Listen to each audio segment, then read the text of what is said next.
करते की नाही. त्याच्यामध्ये मी एकच आसन तुम्हाला करून दाखवणार आहे. त्याचं नाव आहे शीर्षासन. शीर्षासन म्हणजे काय? हा, एवढं समजलं तरी भरपूर झालं.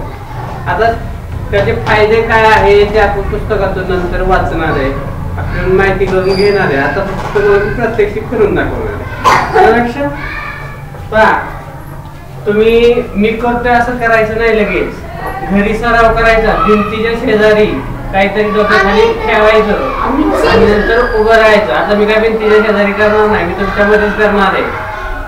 आता पहा, मी हाताची पोझिशन कशी घेतली, अशी आहे की नाही. ते असं टेकवलंय, असं टेकवलंय, डोकं टेकवलंय. त्याच्यानंतर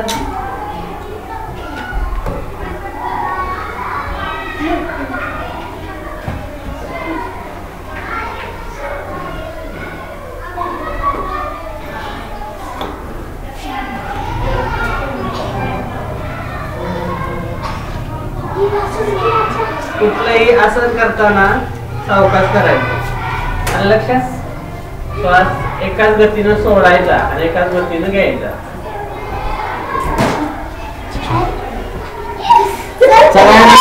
काय अजून?